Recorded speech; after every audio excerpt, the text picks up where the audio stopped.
ഗുരുവായൂരപ്പ, ഭഗവാനെ, നാരായണ, ദേവി ഭഗവതി, മൂകാംബികെ കാത്തുരക്ഷിക്കണേ.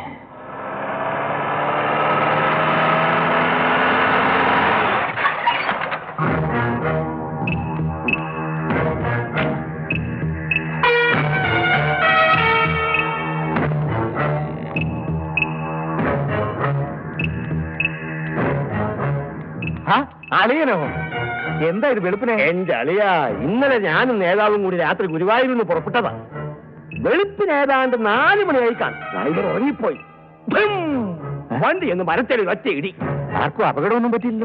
ആർക്കൊന്നും പറ്റിയില്ല. അയാൾക്കൊന്നും പറ്റില്ലെന്നേ. അയാൾ ഇനിയും 100 വർഷം ജീവിക്കും. അപ്പോഴേക്കും ദൈവാധീനമുള്ള മനുഷ്യനല്ലേ. ഇടിയുടെ ഷോക്കിലൊന്ന് കണ്ണ് മങ്ങിക്കാണും. ഓർമ്മ വന്നപ്പോ നാട്ടുകാർ കൂടുന്നതിന് മുമ്പ് ഡിക്കിയിലിരിക്കുന്ന പെട്ടിയെടുത്ത് കുറിപ്പിനെ ഏൽപ്പിക്കാൻ എസ്കോർട്ട് വന്ന സർക്കിളിനോട് നേതാവ് പറഞ്ഞു.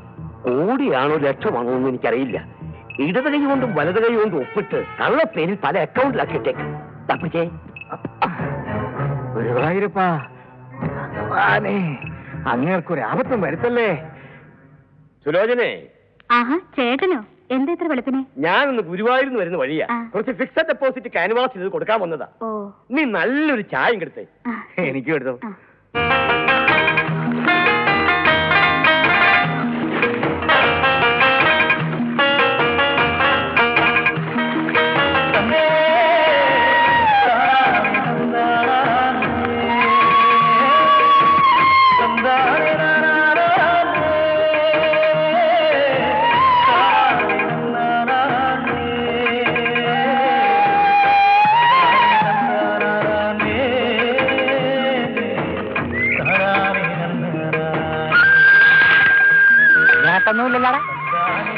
മീനില്ലാന്ന് പറഞ്ഞ് കണ്ണുമല്ലി പോയിട്ട് യാതൊരു കാര്യമില്ല.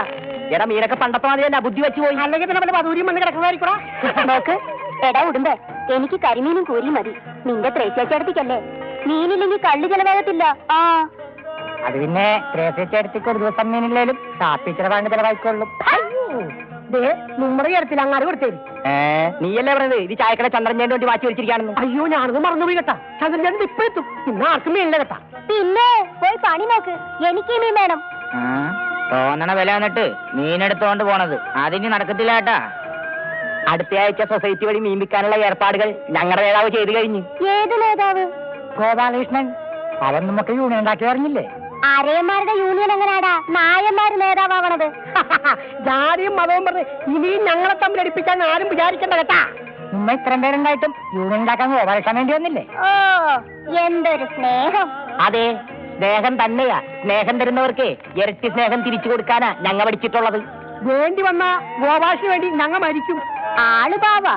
പക്ഷെ ഏതെങ്കിലും ഒരു ജോലി ചെയ്യാൻ പറ നിങ്ങളുടെ നേതാവിനോട്. ബാങ്കില് ജോലി, സീരിയല് പിടുത്തം, കൂട്ടറി കയറി നാട് ചുറ്റല്. നാട് ചുറ്റലല്ല, നാട് നന്നാക്കല്. അല്ല, അവൻ വരാൻ നേരമായല്ല.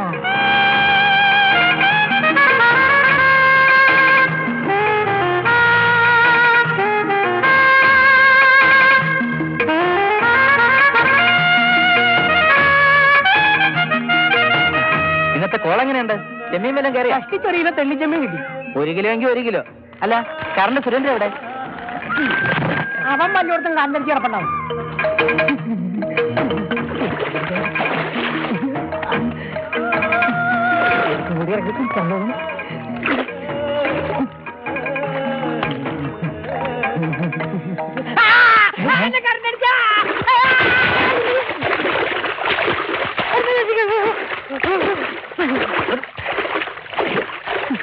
കേറിക്കോട്ടെ.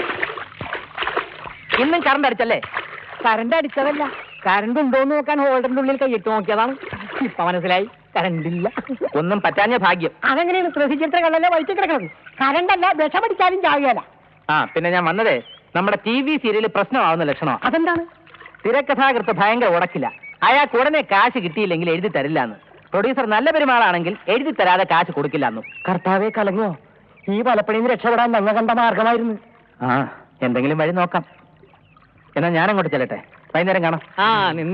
നിന്റെ പെങ്ങക്കട ഫീസ് കൊടുക്കേണ്ടത് എന്നാണെന്നല്ലേ പറഞ്ഞത്? അതിന് നിന്റെ രൂപയുണ്ടോ? ഇല്ല. അത് ഇതാണ് നിന്റെ കുഴപ്പം. ഞങ്ങളൊക്കെ നിനക്ക് അന്യരാണോടാ.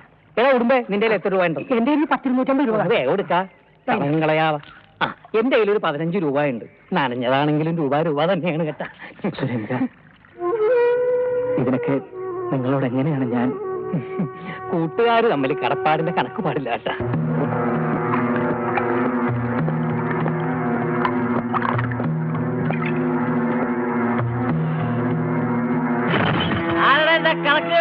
കണക്ക് എനിക്ക് വളരെ എന്നിട്ട് ആണുങ്ങളെ പോലെ എന്റെ കണക്ക് തീർക്കടാ. എടാ 12 വയസ്സ് വരെ ഞാൻ നല്ലവരായിരുന്നടാ. സാഹചര്യം വളരെ ഇങ്ങനെയൊക്കെ ആക്കിയത്. എടീ, നിന്റെയൊക്കെ ചത്തുപോയ അച്ഛനില്ലേ, സത്യവാൻ വാക്കരനായര്, എന്റെ അമ്മായിയപ്പൻ, അയാൾ എനിക്ക് ഈ വീടും പറമ്പും തരാന്ന് പറഞ്ഞിട്ടാണ് നിന്നെ എനിക്ക് കെട്ടിച്ച് കണ്ടത്.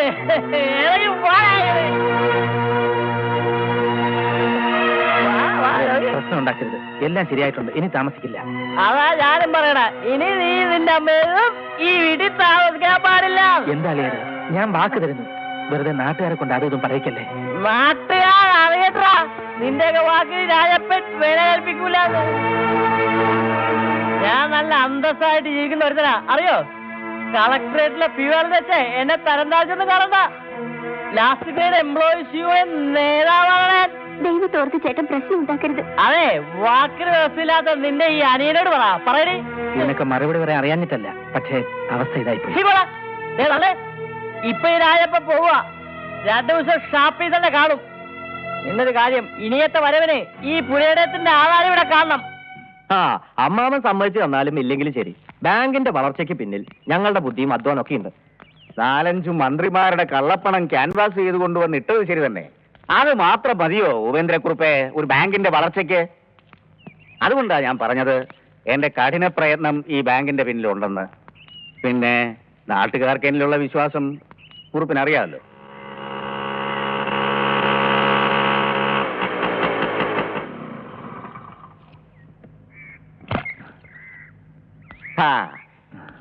ഈ ഗോപാലകൃഷ്ണന്റെ കാര്യം തന്നെ എടുത്തോളൂ. എന്നെക്കാളും മേടയിൽ ബാങ്കേഴ്സിനോട് ആത്മാർത്ഥതയുള്ളവനായ ഇവനെന്ന് എനിക്ക് പലതവണ തോന്നിയിട്ടുണ്ട്.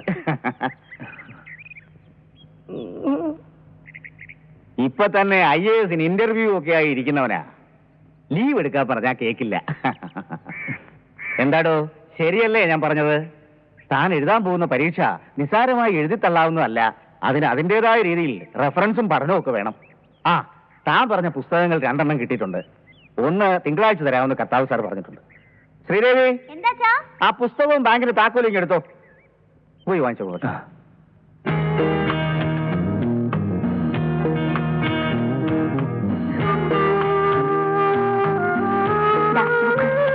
ഈ ബുക്ക് വീട്ടിൽ കൊണ്ട് വെച്ചാ പോരാ, നന്നായിട്ട് അടിക്കണം കേട്ടോ. ശ്രമിക്കാം.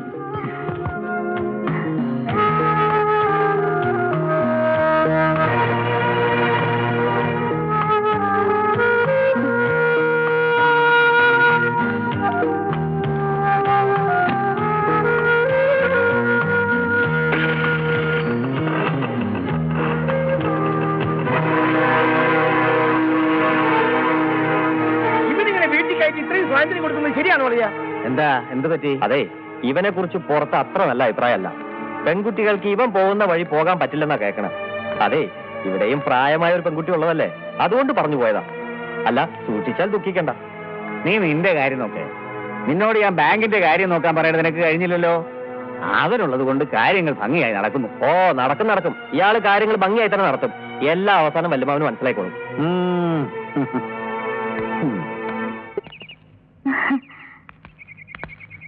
ദേവി കുഞ്ഞെ, അമ്മാവും ചില കാര്യങ്ങളൊക്കെ തീരുമാനിച്ചു വെച്ചിട്ടുണ്ട്, പിന്നെ പറയാം.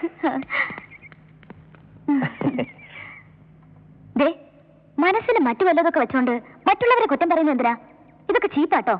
എനിക്കറിയാം, അവനെ പറ്റി പറഞ്ഞാലേ തനിക്കത് പിടിക്കില്ല. ഞാനൊരു കാര്യം പറയാം, അനന്തേട്ടൻ എന്നെ ഭരിക്കണ്ട.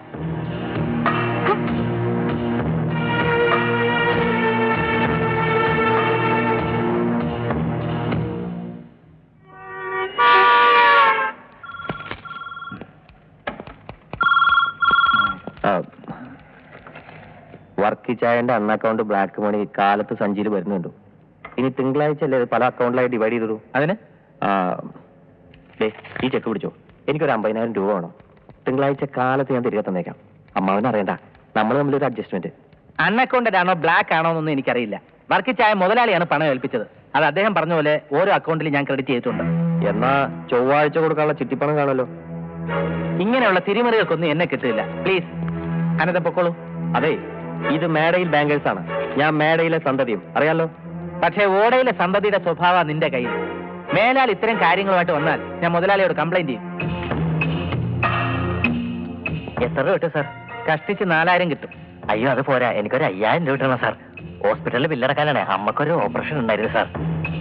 അങ്ങനെയാണെങ്കിൽ ഒരു 1000 രൂപ കൂടി എന്റെ റിസ്കിൽ തരാം. ശരി സാർ. സ്വന്തം റിസ്കിൽ കൊടുക്കാൻ ഇത് നിന്റെ തന്തയുടെ വകയാണോ? Ananthan, mind your words. എന്താ പ്രശ്നം? ഇവനെങ്ങനെ കയറൂരി വിട്ടാ ഈ ബാങ്ക് പൂട്ടേണ്ടി വരും. എന്താ ഗോലകൃഷ്ണ?